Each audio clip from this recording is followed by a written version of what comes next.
দেখলাম বাইতুল্লাহ তওয়াফ করতে গেছে এক যুবক। আপনারা দেখেছেন বাইতুল্লাহ তওয়াফ করতে গেছে এক যুবক। বলুন তো বাইতুল্লাহ তওয়াফ করার সময় কি বলতে হয়? লাব্বাইক আল্লাহুম্মা লাব্বাইক লাব্বাইক লা শারীকা লাক লাব্বাইক, তাই বলতে হয় না? আর সেখানে ও বলতেছে জয় বাংলা। তাহলে ও কি আল্লাহর বান্দা, নবীর উম্মত? জোরে বলো, ও কি নবীর উম্মত? নিশ্চয়ই ও মুজিবের উম্মত। গেছে ধর্ম পালন করতে, সেখান থেকে তো আল্লাহ রাসূলের নাম কর। এদেশে তো চান্স পাচ্ছেন, এদেশে তো জয় বাংলা স্লোগান দেওয়ার মতন কোনো জায়গা নেই। ও ধান ক্ষেতের ভিতরে যদি জয় বাংলা বলে জনগণের পিটাই আস্ত রাখবে না। কথা বলেন ঠিক না বেঠিক? এই কারণে এখন আর পালানোর জায়গা পাচ্ছে না, এখন আর এদেশে বলতে পারতেছে না। কাবা ঘরে যেই বলতেছে জয় বাংলা। আমার বক্তব্য, তোর জয় বাংলা যদি এতই জোর হয়, তুই শেরপুরে রাস্তায় এসে বল, দেখি তুই কোন মায়ের দুধ খেয়েছিস আর আমরা কোন মায়ের দুধ খেয়েছি। তুই কারিগর ইউনিয়ন পরিষদের সামনে জয় বাংলার মিছিল কর, দেখি কারিগর যুবকেরা তোর কিভাবে আদর আপ্যায়ন করে। সুতরাং নবীর ভালোবাসা যতক্ষণ দিলের ভিতরে বেশি না হবে, ততক্ষণ কি হওয়া যাবে না? ইমানদার হওয়া যাবে না। নবীর ভালোবাসা দিলের ভিতরে আনলেই জীবনের সব গুনাহ কি হয়ে যাবে? আরো জোরে বলেন, কি হয়ে যাবে? যে কায়দায় হোক আপনি এমপি হয়েছে, কি কায়দায় হয়েছে ব্যাখ্যা অনেকবার করেছি, আর করার না দরকার নাই। এমপি হয়েছেন, জাতীয় সংসদে গেছেন, তুমি খেজুর বাগান পরিচর্যা করছো, আর তোমার বাড়িতে 3 জন জান্নাতের মেহমান বসে আছে, যাদের কতদিন জানি খাওয়া হয় না। বলুন তো আল্লাহর নবী জান্নাতি এর ভিতরে কোনো সন্দেহ আছে? হযরত আবু বকর জান্নাতি এর ভিতরে কোনো সন্দেহ আছে?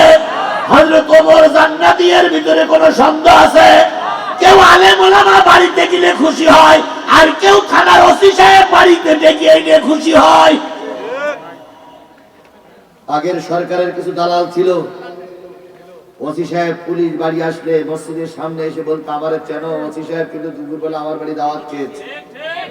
কথা বলেন, কথা বলেন, কথা বলেন। পুলিশে ধরাই দিয়েছে ওরাই।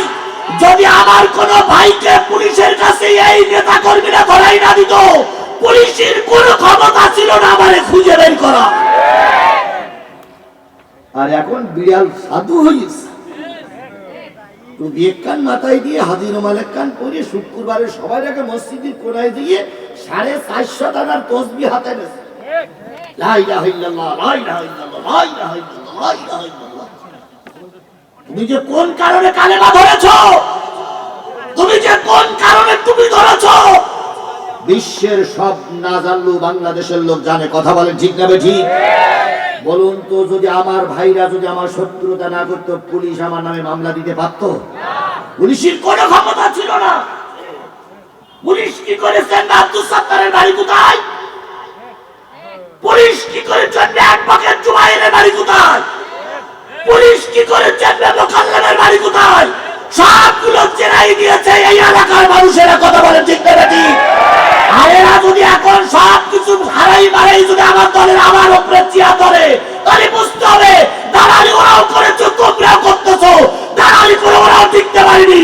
তোমরাও যদি আল্লাহর পথ না ধরে কারো দালালি করো, আল্লাহ তোমাদেরকে ওই পথে বিদায় করে দেবে।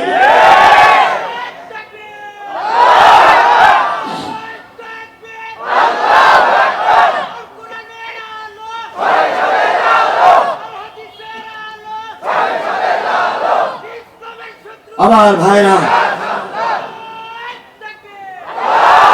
এই বিশাল জনগণ সাক্ষী দেয় আমরা সবাই কোরআনের পক্ষে। কথা বলেন ঠিক না ঠিক?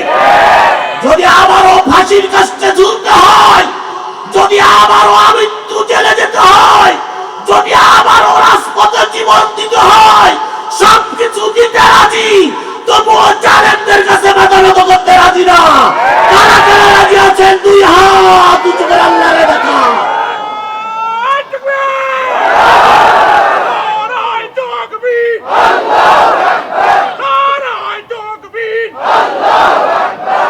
আল্লাহ এই হাতগুলোর ইসলামের জন্য কবুল করুক, কোরআনের জন্য কবুল করুক, দিন কায়েমের জন্য কবুল করুক। সকলে মিলে বলেন আমিন। আরো জোরে বলেন আমিন। আমার ভাইরা, নবীজি বললেন, আবু আইয়ুব কোথায়? কই আবু আইয়ুব বাগানে গেছে, আমি এখনই তাকে ডেকে দিচ্ছি। স্ত্রী চলে গেলেন। স্ত্রী যে সংবাদ দিলেন, কিছু কাঁচা পাকা খেজুর পাকাই দিয়ে পাঠাই দিয়ে বললেন, আমি আসতেছি। আবু আইয়ুব আসলেন, নবীর সামনে দাঁড়ালেন। চোখ দিয়ে টপ টপ টপ টপ করে পানি পড়তেছে। নবীজি বলেন, আবু আইয়ুব কান্দো কেন? কই ইয়া রাসূলুল্লাহ, মদিনার মানুষের যখন খাওয়ার থাকে না, বাচ্চাগুলো যখন ক্ষুধার যন্ত্রণায় ছটফট করে, নারীরা খুব বুদ্ধি করে মদিনার মসজিদে পাঠিয়ে দেয় বাচ্চাদের। 3 দিন 4 দিন পর্যন্ত না খেয়ে থাকে। থাকা বাচ্চাটা মদিনার মসজিদে আপনার সামনে বসে থাকলে তাদের পেটে ক্ষুধা থাকে না। আপনার মুখটা একটু ছোট হয়ে গেছে কেন? নবীজি বলেন, আবু আইয়ুব 7 দিন পর্যন্ত আয়েশার ঘরে কোনো আগুন জ্বলে না, খাওয়ার নাই। নবীজি বললেন, আমার আবু বকর না খাওয়াও, বড় না খাওয়াও। আবু আইয়ুব আর আবু আইয়ুবের স্ত্রী দুইজন পরামর্শ করলেন, কি করা যায়? তাই ঘরে যা রুটি আছে আটা তৈরি করি, আর একটু ছাগলের গোশত আছে রান্না করি। রুটি আর গোশত আল্লাহর নবীর সামনে দেওয়া হলো। নবীর চোখ বেয়ে টপ টপ টপ টপ করে পানি পড়তেছে।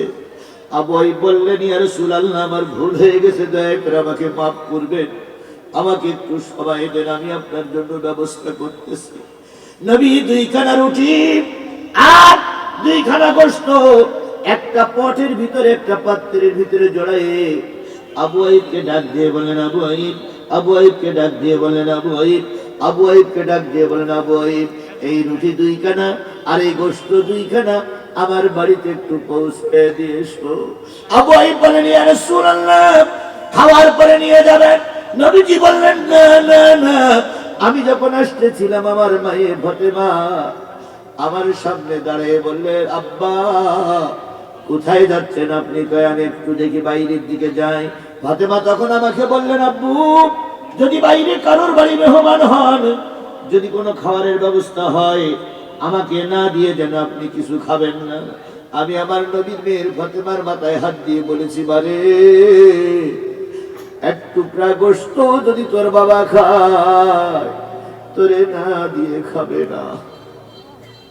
ও আমার জাতি, গোশত রুটি যতক্ষণ পর্যন্ত ফাতেমার কাছে পৌঁছাই না দিয়ে এসেছিলেন, নবীজি ততক্ষণ পর্যন্ত খাওয়া শুরু করেন নাই। সেই নবী আপনার আমার নবী, কথা বলেন ঠিক না বেঠিক? সেই নবী মুসলমানদের নবী, গোটা বিশ্ব মানবতার জন্য কান্ডারি। সেই নবীর নামে দুরূদ আর সালাম সাল্লাল্লাহু আলাইহি ওয়াসাল্লাম। বন্ধুগণ, আমি আজকে আপনাদের সামনে তেলাওয়াত করেছি সূরা হজ। কোন সূরা? 2টা আয়াত। দুর্ভাগ্য আমার, সৌভাগ্য আপনাদের, আপনারা এতগুলো মানুষ এক জায়গায় জান্নাতের বাগানে বসে আছেন। দুর্ভাগ্য আমার, আমি হয়তো খুব বেশি সময় দিতে পারবো না। এই জন্য আমি আপনাদের কাছে দাবি করছি, আমি যদি আর কয়েক মিনিট কথা বলতে চাই, আপনারা কি শুনতে রাজি আছেন? রাজি আছেন? রাজি আছেন? জি, আল্লাহ পাক আপনাকে আমার পরে বরকত দিক। আপনারা জানেন ইসলামী সাংস্কৃতিক অনুষ্ঠান আছে এখানে একটা পরে, জানেন তো আপনারা? আমার পরপরই শুরু হবে এবং আশা করি বাংলাদেশের সবচেয়ে সুনামধন্য নাম করা একটা শিল্পী গোষ্ঠী তারা এখানে সাংস্কৃতিক অনুষ্ঠান করবে। আশা করি আপনাদের সবাই মন মুগ্ধ হবে। আমিও থাকতে পারলে ভালো হতো। দইবুর ভাই আবার আসবে, উনি এক জায়গায় গেছেন, আবার আসবে। আমরা সবাই সেই অনুষ্ঠানে থাকবো ইনশাআল্লাহ। বলুন তো, এই কোরআনের মাহফিল আর এই সাংস্কৃতিক অনুষ্ঠান করতে গিয়ে কতটুকু টাকা খরচ হয়েছে বলে মনে হয় কর্তৃপক্ষ? আমি যতটুকু শুনলাম ওই গাড়িতে যারা আইছে ওদের নাকি 1 লাখ দেওয়া লাগবে। 3 লাখ টাকা খরচ কমপক্ষে।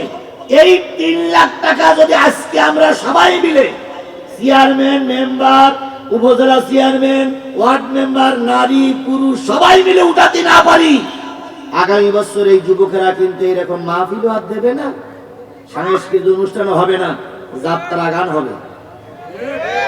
এখন আপনারা যাত্রা গানের পক্ষে না কোরআনের পক্ষে? কারা কারা কোরআনের পক্ষে আছেন একটু হাত তুলে দেখান তো। হুজুর, আমরা কোরআনের পক্ষে। আল্লাহ তুমি হাতগুলোরে কবুল করো। আল্লাহ, আল্লাহ তুমি আমাদের পরে রহমত করো। আমরা যতই টাকা পয়সা দেই, যদি তোমার রহমত না হয় আমরা টিকে থাকতে পারবো না। আল্লাহ আমরা অনেক চেষ্টা করেছি, শেখ হাসিনা তায়েব করেনি শুধু তোমার রহমত না হওয়ার কারণে। এখন রহমত হইছে, শেখ হাসিনা চলে গেছে। আমরা যতই হাত পাই ধরি, যদি তোমার রহমত না হয় তাহলে আমরা টিকতে পারবো না। বাবু দয়া করে আমাদের সবার করে তুমি রহমত নাজিল করো, দেলটা নরম করে দাও, এই কোরআনের অনুষ্ঠানটা টিকে থাকে তৌফিক তুমি দান করে দাও। এখন এই কোরআনের অনুষ্ঠান আর এই সাংস্কৃতিক অনুষ্ঠান টিকে থাকতে গেলে আজকে বাড়ি দিয়ে 12 রাকাত তাহাজ্জুদ নামাজ পড়বো আর এক মুখ চোখের পানি ফেলে কানবো আর বলবো আল্লাহ আগামী বছরে যেন 10টা সাংস্কৃতিক দল আসতে পারে। অথচ আমরা এখন যদি বলি 50 টাকা দিতে হবে, তখন বলবেন হুজুর আমি টাকা দিতে পারবো না, কান্তি রাজি আছে। কি এরকম লোক আমাদের ভিতরে আছে না? কানতে রাজি কিন্তু টাকা দেবে না। আচ্ছা টাকা দেবেন না, শুধু কানবেন, কোন লোকটা হাত তোলেন তো। টাকা দেবেন না, শুধু কেন্দ্রে দেবেন, যত কান্দা লাগে আপনি কানবেন, কিন্তু টাকা চালি দেবেন না। কেরা কেরা হাত তোলে? মাশাআল্লাহ, না রে শেরপুরের মানুষ এমনি ভালো। এই জন্য তো আশা করছি আগামী শেরপুরে এখান থেকেই কোরআনের পতাকা উড্ডীন হবে। কথা বলেন ঠিক না ঠিক? আল্লাহ যদি তৌফিক দেয় এই শেরপুরের মাটির থেকে আল্লাহর কোরআনের পতাকা উড়বেই। যখন ওই 13 সাল 14 সাল ছিল তখন আমি দেখেছি শেরপুরের রাস্তা দিয়ে একটা পিপিলিকা পর্যন্ত এই বলে নেতা কর্মীর অনুমতি ছাড়া যেতে পারতো না। সেই শেরপুর আজও কালো কোরআনের পতাকা উড়বেই। আল্লাহ যেন সেইটা আমাদের দেখার তৌফিক দান করেন। একজন আলেম ব্যক্তি যদি মন খারাপ করে ভোট কেন্দ্রের থেকে ফিরে আসে, রাসূলের কাছে মুখ দেখানো যাবে না, আল্লাহর কাছে মুখ দেখানো যাবে না। এই জন্য টার্গেট নিতে হবে আগামী নির্বাচনে আমরা যেন কোরআনওয়ালার গলায় ফুলের মালা পরিয়ে যেন ঘরে আনতে পারি। আমরা কোরআনের পক্ষে থাকবো না বিপক্ষে যাব? ইনশাআল্লাহ কোরআনের পক্ষে থাকবো। জোরে বলেন ইনশাআল্লাহ। বন্ধুগণ, আমি আপনাদের কাছে দাবি করছি, যেহেতু 2টা অনুষ্ঠান, অন্য একটা অনুষ্ঠান হয় 20টা টাকা যায়, আজকে 2টা অনুষ্ঠান, একটা সাংস্কৃতিক অনুষ্ঠান আর একটা হলো কোরআনের মাহফিলের অনুষ্ঠান। 2টা অনুষ্ঠানে 20 40টা টাকা। মানুষ সবচেয়ে উত্তম মানুষ, তারপরেও তিনি কাফেরের কাছে কালেমা বলে মার খেয়েছেন না খান নাই?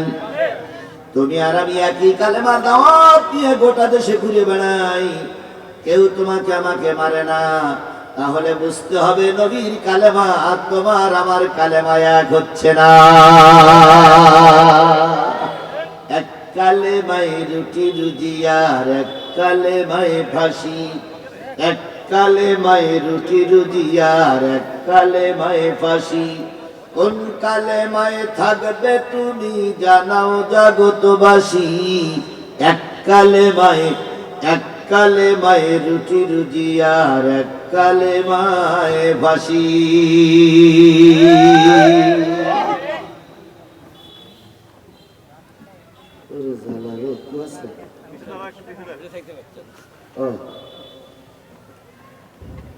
একই কালেমা পড়ে কেউ বা বিমানে চড়তেছে, আর একই কালেমা পড়ে কেউ বা 13 বছরের জেল খাটতেছে। একই কালেমা পড়ে কেউ বা খেয়ে গিয়ে বুড়ি লতাই তরমুসির মতন করতেছে, আর একই কালেমার দাওয়াত দিয়ে কেউ বা ফাঁসির কাছে ঝুলতেছে। কেউ বা বছরের পর বছর জেল খাটে, আর কেউ বা কালেমার দাওয়াত দিয়ে কোটি কোটি টাকার মালিক হয়। তাহলে বুঝতে হবে কালেমা এক থাকলেও হক আদায় করা হচ্ছে না। বলুন তো, নবী সাল্লাল্লাহু আলাইহি সাল্লামের চাইতে ভালো মানুষ সমাজে কিছু কেউ ছিল না। তারপরে ওই কালেমার দাওয়াত দিতে দিয়ে রাসূল মার খেয়েছে না খায়নি? এই কথা বলেন, মার খেয়েছে না খায়নি? রাসূল এই কালেমার দাওয়াত দিতে দিয়ে দেশ ছেড়েছে না ছাড়েনি? আলিয়া কি ভাই, দয়া করে আমার পরে দেন, এগুলো পরে দেন, আমি আগে শেষ করি নেই।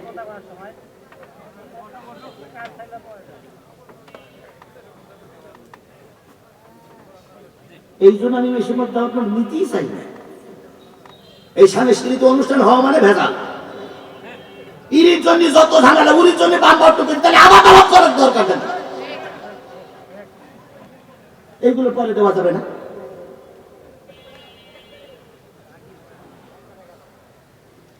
লাইন তো কাটবে।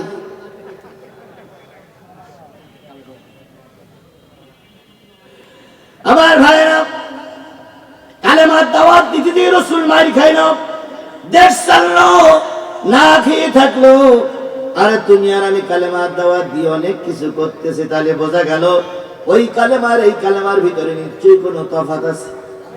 কথা বলেন ঠিক না বেঠিক?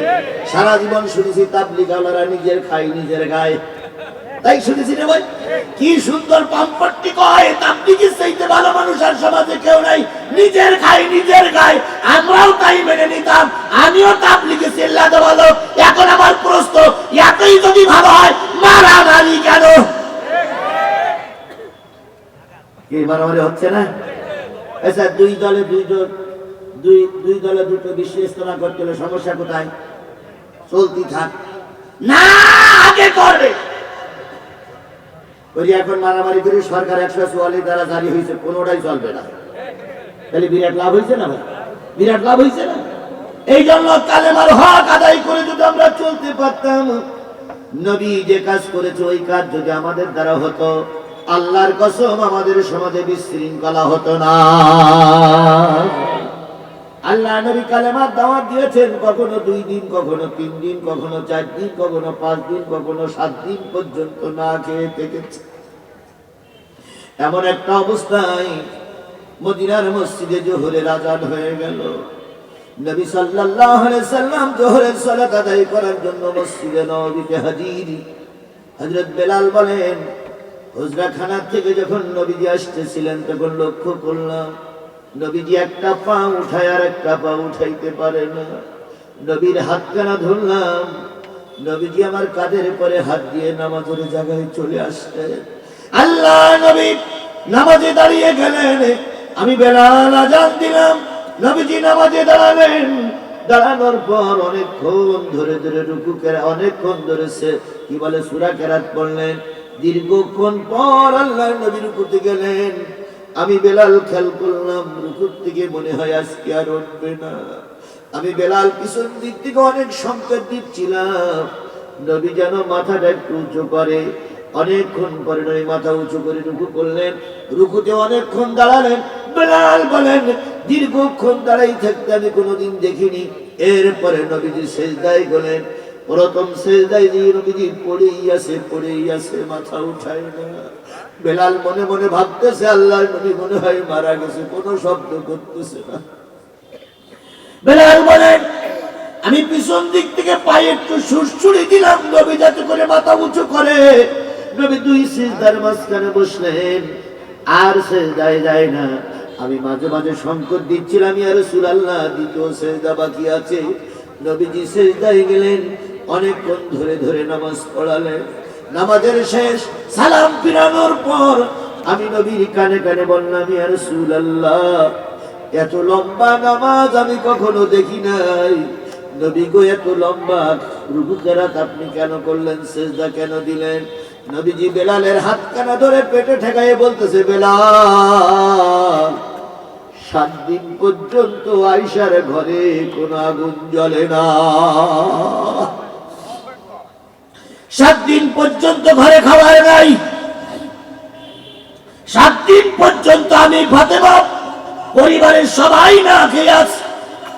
নবী সাল্লাল্লাহু আলাইহি সাল্লামের কথা শুনে হযরত বেলাল খুব কষ্ট পাইলেন, কিন্তু বেলালের তো বড় অভাব। বেলালও কোনো কিছু ম্যানেজ করতে পারলেন না, বেলালও কোনো কিছু জোগাড় করতে পারেন নাই।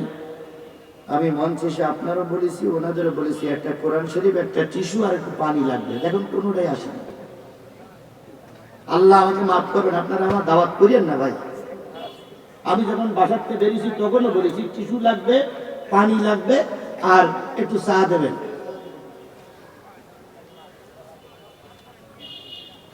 মহা বিপদে বেশি দাওয়াত নিলে যা হয়। আমার ভাইরা, আল্লাহ নবী সাল্লাল্লাহু আলাইহি সাল্লাম নামাজ শেষ করে হুজরাখানায় গেলেন। হুজরাখানায় যাওয়ার পরে তিনি আয়েশারে বলতেছে, আয়েশা আর তো সোজা হতে পারি না, আর তো বেকা হতে পারি না, আর তো দাঁড়াতে পারি না, দেখো তো কোথাও থেকে একটু খাবারের ব্যবস্থা করা যায় কিনা। আয়েশা নবীজির গলা জড়াই ধরে বলতেছি, ইয়া রাসূলুল্লাহ মুখটা ছোট হয়ে গেছে, ক্ষুধার যন্ত্রণায় চলতে পারছেন না, এটাও বুঝতে পারছি, কিন্তু কোথা থেকে কোথাও ম্যানেজ করতে পারলাম না। নবীজি শুয়ে আছেন, পেটের ভিতরে একটা পাথর দিয়ে নবী ভূত হয়ে শুয়ে আছে। আমার ভাইয়েরা, আবু বকরের ওই দিন পর্যন্ত 5 দিন খাওয়া ছিল না, ওমরের ওই দিন পর্যন্ত 3 দিন পর্যন্ত খাওয়া ছিল না। 2 জন সাহাবী চলে গেলেন নিজের বাড়িতে। আবু বকর ঘরের ভিতরে ঢুকে বলতেছে, খাবারের কোনো ব্যবস্থা হলো পায় না, খাবারের কোনো ব্যবস্থা করতে পারি নাই। আবু বকর মনে মনে ভাবলেন, না না না, বাড়িতে বসে থাকলে পেটে খাবার যাবে না, নবীর দরবারে যায়। রহমতের নবী, দয়ার নবী, এক টুকরা রুটি যদি খায়, আমি আবু বকর আমারে মেহমান না বানায় নবী খাবে না। নবী সাল্লাল্লাহু আলাইহি সাল্লামের মদিনার মসজিদে আসলেন, আবু বকর বসে আছেন। নবীর বাড়ি কি হবেন? নবীর বাড়ি কি হবেন? মেহমান হবে। একটু মেহমান হয়ে পেটের ক্ষুধা যেন একটু কমে যায়। হযরত ওমর রাদিয়াল্লাহু তাআলা আমার বাড়িতে 3 দিন খাবার নাই। ওমর রাদিয়াল্লাহু তাআলা মসজিদে আসলেন, এসে দেখে আবু বকর বসে আছে। হযরত ওমর সালাম দিয়ে বললেন, বড় ভাই, মসজিদে অসময় কেন? আবু বকর বলেন, ওমর রে, 5 দিন পর্যন্ত ঘরে কোনো খাবার নাই, তাই নবীর বাড়ি এসেছি, যদি নবী একটু মেহমানদারি করেন। তুমি এসেছো কেন? ওমর জামাটা উঁচু করে বলতেছে, বড় ভাই, 3 দিন পর্যন্ত আমার ঘরেও খাবার নাই। তাহলে নবী কয়দিন? আবু বকর কয়দিন? আর ওমর কয়দিন? একটা লোক এখানে হাত তোলেন তো, হুজুর আমি আজকে সারাদিন না খেয়ে আছি। একটা লোক হাত তোলেন। তাহলে রাসূলের ইসলাম আর আমার ইসলাম কি করে এক হবে? রাসূল 7 দিন পর্যন্ত না খেয়ে কালেমা দাওয়াত দিয়েছে, কথা বলেন ঠিক না বেঠিক? আর তোমার আমার একত্র খাওয়া কম হয়ে গেলে যে অঙ্গ কষাকষি করি, মনে হয় পৃথিবী উলট পালট হয়ে যাবে। বিরিয়ানি, পোড়া, কোরমা, তারপরে কত কিছু খাবার আমার লাগে। খাওয়া নিষেধ নয়, তবে প্রতিটা খাবারের শেষে শুকরিয়া আদায় করতে হবে কার? আরো জোরে বলেন, শুকরিয়া আদায় করতে হবে কার? আল্লাহ আমাদের বোঝার তৌফিক দান করুক, সকলে মিলে বলুন আমিন। যখন 2 জন কথোপকথন করছিলেন, তখন আল্লাহর নবী সাল্লাল্লাহু আলাইহি সাল্লাম ঘরের থেকে বেরিয়ে এসে 2 জনের সামনে দাঁড়িয়ে বললেন, আবু বকর, তোমার কথা শুনেছি, ওমর, তোমার কথাও শুনেছি, এবার তোমরা 2 জন আমার দিকে তাকায় দেখো, আমার 7 দিন না খাওয়া। 3 জন যখন কথোপকথন শেষ, এবার 3 জন বললেন, এখানে বসে থাকলে পেটে খাওয়ার যাবে না, এখানে বসে থাকলে পেটে খাওয়ার যাবে না, চলো কারোর বাড়ি একটু মেহমান হই, দেখি আমাদের দুপুর বেলা কেউ মেহমানদারি করে কিনা। তোমার বলেন, ইয়া রাসূলুল্লাহ, কার বাড়ি মেহমান হতে চান? নবীজি বলেন, ওমর রে, আবু আইয়ুব আনসারী মেহমান ছাড়া খানা খায় না। আমি মক্কা থেকে হিজরত করে যখন মদিনা আসলাম, কেউ আমাকে জায়গা দিল না, কারোর বাড়ি আমার ওটার সুযোগ হয়নি। আমাকে আবু আইয়ুব আনসারী, তিনি আমাকে মেহমান বানিয়েছিলেন। চলো আমরা আবু আইয়ুব আনসারীর বাড়ি যাই। সবাই মিলে আবু আইয়ুব আনসারীর বাড়ি গেলেন। দুপুর বেলা খাওয়া না।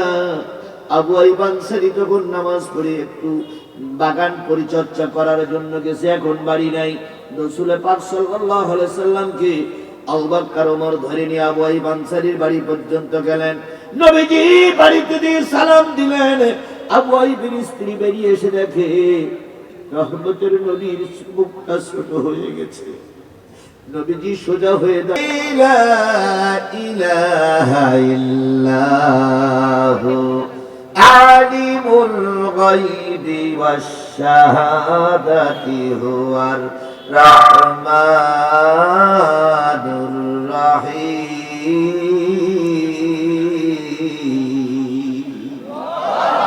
তিনি সেই আল্লাহ, তিনি সেই আল্লাহ, যে আল্লাহ ছাড়া কোনো মালিক নাই, যে আল্লাহ ছাড়া কোনো রিজিকদাতা নাই, যে আল্লাহ ছাড়া কোনো হুকুমদাতা নাই, যে আল্লাহ ছাড়া কোনো ইলাহ নাই। আর তিনি রহমান, তিনি রহিম, তিনি পরম পবিত্রময় দাতা এবং দয়ালু। সেই আল্লাহর নামে আবারও শুকরিয়া, আলহামদুলিল্লাহ। ভাই দাঁড়াই আছেন কেন? আপনারা কি আমার সাথে রাগ করে দাঁড়াই আছেন নাকি? আরে বাবা, আমার পরে তো প্রধান বক্তা না কি বলে সাংস্কৃতিক অনুষ্ঠান আসতেছে। সাইমু বাংলাদেশের সবচেয়ে নামকরা শিল্পী গোষ্ঠী সাইমু। আমি ওখানে খাচ্ছিলাম, দেখলাম ওনারা রিহার্সাল দিতে আছে, তার মানে ওনারা আপনাদের যেটা শোনাবে সেইটা আবার ওখানে প্র্যাকটিস চলছে। বিরাট ব্যাপার হয়, এটা অন্য রকম ব্যাপার। আজকে জিয়াদির অস্ত্র প্রায় শোনা যায়, কিন্তু ওদের তো দেখা যায় না। আজকে অন্য রকম কায়দা। ভাই বসে পড়ুন জায়গা নিয়ে, এরপরে জায়গাই পাবেন না। আল্লাহ আমাদের সবাইকে কবুল করুক, সকলে মিলে বলুন আমিন। সর্বকালের সর্বশ্রেষ্ঠ মহামানব, যার আদর্শে আদর্শিত হয়ে আপনি আমি নিজেকে মুসলমান রূপে দাবি করেছি, যিনি আপনার নেতা, আমার নেতা, আমাদের সকলের নেতা, সেই নবীর নামে দুরূদ আর সালাম সবাই মিলে বলছি সাল্লাল্লাহু আলাইহি ওয়াসাল্লাম। আল্লাহ বলতেছেন, কুল ইন কুনতুম তুহিব্বুনাল্লাহ ফাত্তাবিউনি ইউহিব্বুকুমুল্লাহ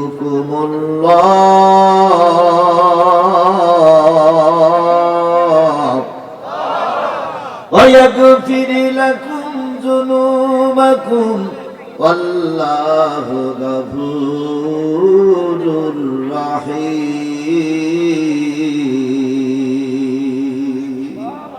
এভাবে আপনি বলে দিন, ইন কুনতুম তুহিব্বুনাল্লাহ, তোমরা যদি আল্লাহর ভালোবাসতে চাও, ফাত্তাবিউনি, আমি নবী আমার ইত্তেবা করো, আমার ইত্তেবা আমার অনুসরণ যদি করতে পারো, ইয়াগফির লাকুম যুনুবাকুম, আমি আল্লাহ বললাম তোমাদের জীবনের সব গুনাহগুলো মাফ হয়ে যাবে। নবীর অনুসরণ অনুকরণ করলে জীবনের গুনাহ কি হয়ে যাবে? আরো জোরে বলেন, কি হয়ে যাবে? আচ্ছা, নবীর অনুসরণ অনুকরণ করলে গুনাহ মাফ হবে, একথা আল্লাহ কোরআনে বলেছেন। বলুন তো পৃথিবীর আর কোন লোকের ব্যাপারে কথা বলেছেন যে এই নেতা, এই ইমাম, এই লোকটার, এই পীরের অনুসরণ করলে গুনাহ মাফ হবে, এমন কোন দলিল, এমন কোন প্রমাণ কোরআনে আছে? আরো জোরে বলেন, আছে? এই নবীর অনুসরণ করলে জীবনের সব গুনাহ মাফ হবে। সেই নবীর অনুসরণ অনুকরণ আমাদের ভিতরে কম না বেশি? বুঝে শুনে বলবেন, নবীর অনুসরণ আমাদের ভিতরে কম না বেশি? কম তো কম, কোন কোন ক্ষেত্রে মোটে নাই। নবীকে নিয়ে ব্যঙ্গ করে, নবীকে নিয়ে বাজে কথা বলে, নবীর পক্ষে কেউ রাস্তায় নামলে পুলিশ তাকে গুলি করে মেরে হত্যা করে। কথা বলেন ঠিক না ঠিক? নবীর পক্ষে কথা বললে তাকে জেল খাটতে হয়, আর নবীর বিরুদ্ধে কথা বললে তার মান মর্যাদা বৃদ্ধি পায়।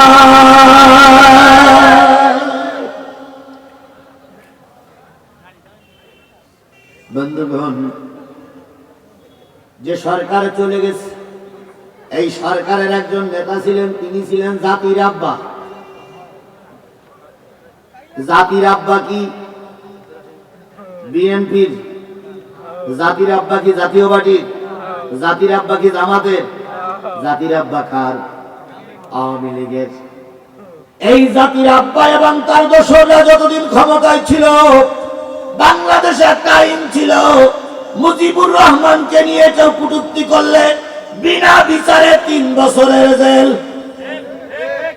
5 বছর, 50,000 টাকা জরিমানা। এই 50,000 টাকা যদি কেউ না দেয়, তাকে আরো 1 বছর জেলে ঢুকে ঢুকে মরতে হবে। শুধু মুজিবুর রহমানকে নিয়ে বাজে কথা বললে, মুজিবুর রহমানকে বাজে মন্তব্য করলে, বলুন তো মরহুম প্রেসিডেন্ট মুজিবুর রহমানের মর্যাদা বেশি না আমার নবীর মর্যাদা বেশি? স্পষ্ট করে বলবেন, নবীর মর্যাদা বেশি না মরহুম প্রেসিডেন্ট মুজিবুর রহমানের মর্যাদা বেশি?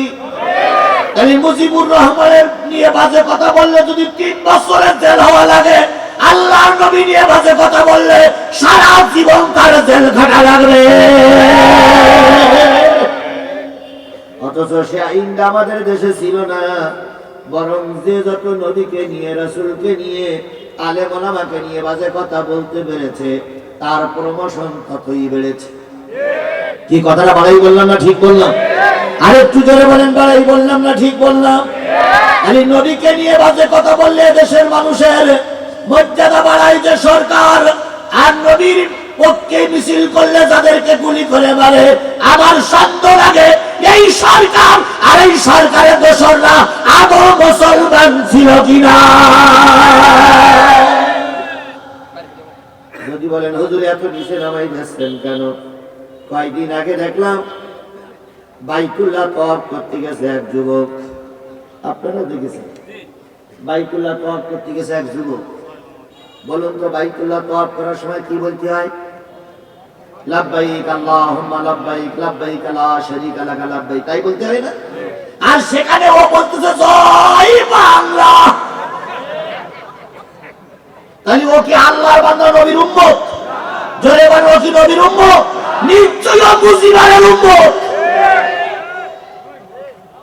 গেছে ধর্ম পালন করতে, সেখান থেকে তো আল্লাহ রসুলের নাম কর।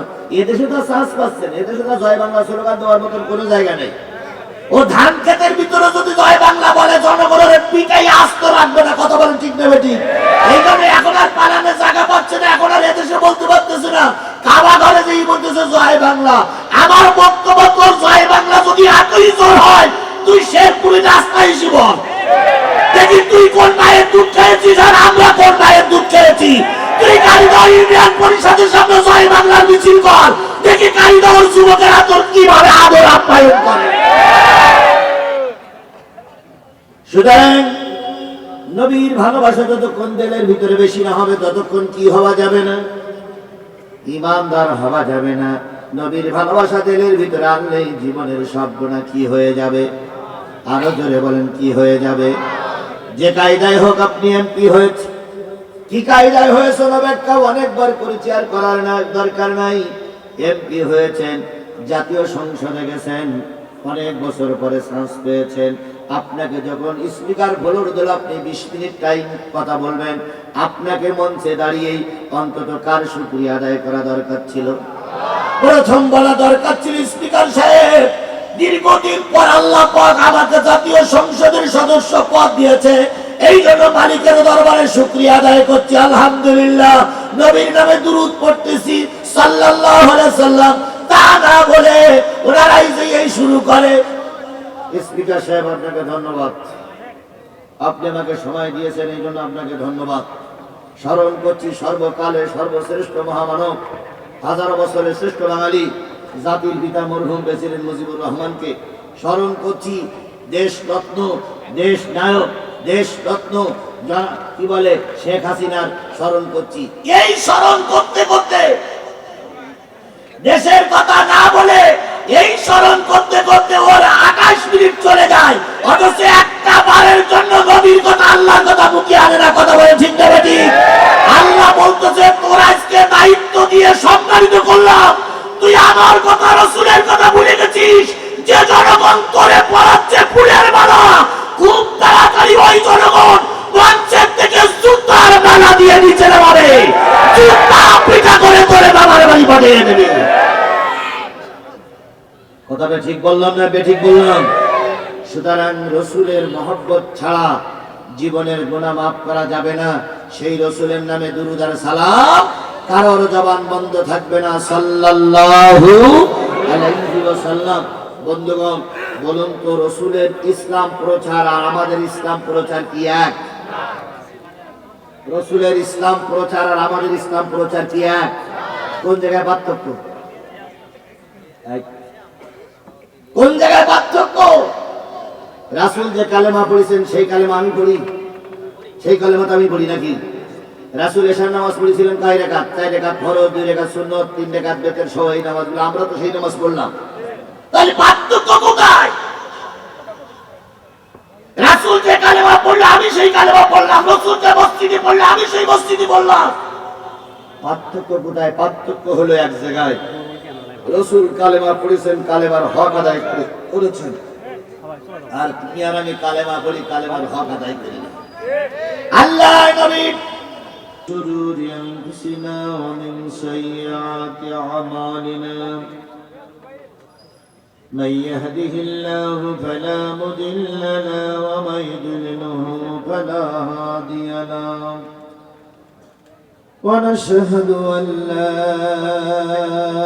إله إلا الله الله وحده لا شريك له الذي أرسله بالحق بشيرا ونذيرا وداعيا إلى الله بإذنه وسراجا منيرا فقد قال الله تعالى في كلامه المجيد وفرقانه الحميد أعوذ بالله من الشيطان الرجيم بسم الله الرحمن الرحيم يا أيها الذين آمنوا اركعوا واسجدوا واعبدوا ربكم وافعلوا الخير لعلكم تفلحون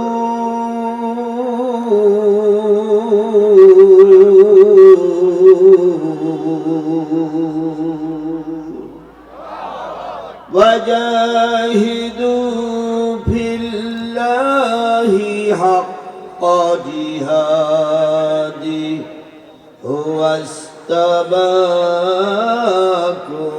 وما جعل عليكم في الدين من حرج ملة أبيكم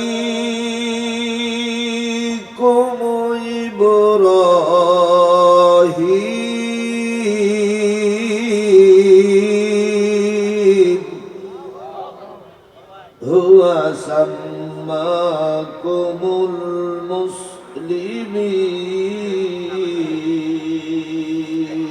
المسلمين صدق الله المولانا العظيم إن الله وملائكته يصلون على النبي يا أيها الذين آمنوا صلوا عليه وسلموا تسليما اللهم صل على محمد وعلى آل محمد كما صليت على إبراهيم وعلى آل إبراهيم إنك حميد مجيد اللهم بارك على محمد وعلى آل محمد كما باركت على إبراهيم وعلى آل إبراهيم إنك حميد مجيد لا إله لا إله لا إله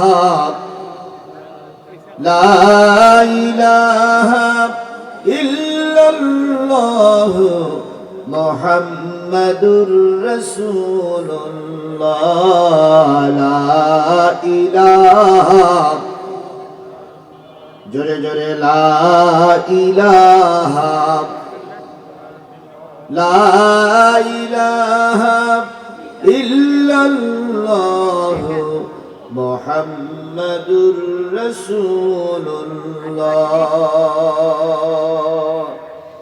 সকলে জবান খুলে একসাথে এক বাক্যে বলছি সাল্লাল্লাহু আলাইহি ওয়াসাল্লাম। বগুড়া জেলার শেরপুর উপজেলার গাড়িদহ মডেল ইউনিয়ন যুব বিভাগের সমাজ কল্যাণ পরিষদের উদ্যোগে আয়োজিত একদিন ব্যাপী তাফসিরুল কোরআন মাহফিল ও ইসলামী সাংস্কৃতিক অনুষ্ঠান তারিখ হচ্ছে 25শে ডিসেম্বর 2024, 10ই পৌষ 1431 বাংলা, রোজ বুধবার।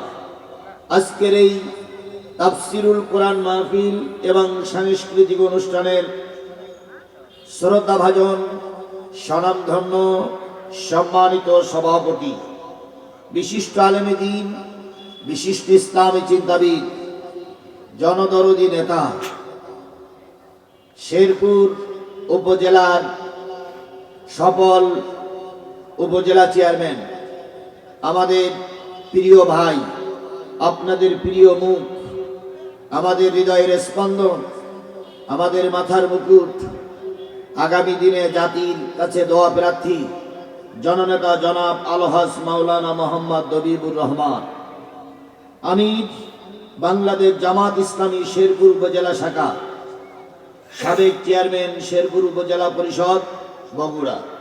আজকের এই মাহফিলের সহসভাপতিবৃন্দ, আজকের এই মাহফিলের সম্মানিত প্রধান অতিথি জননেতা জনাব Mohammad Amimul Ehsan Zobayer, advocate, Bangladesh supreme court, Dhaka. Zobayer আসুন।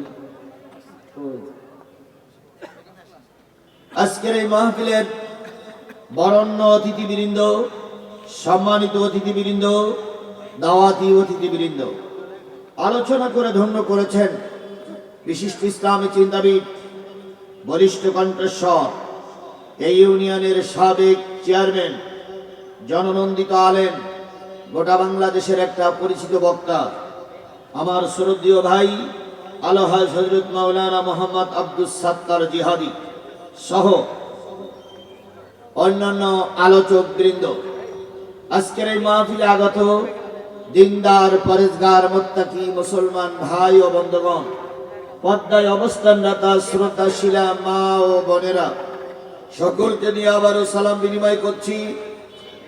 আশা করছি সালামের জবাবটা সবাই মিলে একসাথে জোরে সোরে দিবেন। আসসালামু আলাইকুম ওয়া রাহমাতুল্লাহি ওয়া বারাকাতুহু। আল্লাহ পাকের দরবারে লক্ষ কোটি শুকরিয়া, যিনি প্রচন্ড শীতের ভিতরে শুধুমাত্র, কেবলমাত্র, একমাত্র কোরআনের আহ্বানে, কোরআনের ডাকে সকলকে উপস্থিত হওয়ার তৌফিক আল্লাহ দান করেছেন। যে মালিক কোনো যাত্রা গানে নিয়ে যান নাই, সিনেমায় নিয়ে যান নাই, অনিসলামী কোনো কার্যকলাপ অংশগ্রহণ না করিয়ে আল্লাহর মহাগ্রন্থ কোরআনের বাণী শোনার জন্য এই ময়দানে আপনাকে আমাকে উপস্থিত হওয়ার তৌফিক দান করলেন, সেই মালিকের দরবারে সবাই মিলে একসাথে এক বাক্যে বলছি আলহামদুলিল্লাহ। আরেকটু জোরে বলুন তো আলহামদুলিল্লাহ। কার শুকরিয়া আদায় করলাম? সবাই মিলে বলুন, কার শুকরিয়া আদায় করলাম? খুশি হলো কে? আর আলহামদুলিল্লাহ এই শব্দটা মেনে নিতে পারে না, গ্রহণ করতে পারে না, সহ্য করতে পারে না, আদৌ তার কাছে যেতে চায় না, তিনি কে? জোরে বলেন, তিনি কে? শয়তান কে এই মজলিসে আছে? আছে, আছে, শয়তান এই মজলিসে আছে। একটা হাত উঁচু করে দেখাই জন্য, হুজুর এই সেই শয়তান। ভারতে গেছে? আরে না ভাই, এখানেই আছে, এই গাড়ি দায় আছে, কথা বলেন না, শয়তান এখানেই আছে, আমার সামনেই আছে। আপনারা দেখতে পাচ্ছেন, আমি ঠিকই দেখতেছি, শয়তানের ভিতরেই আছে। যদি বলেন হুজুর তাহলে একটু দেখাই দেন, এবার আমি দেখাই দেবো।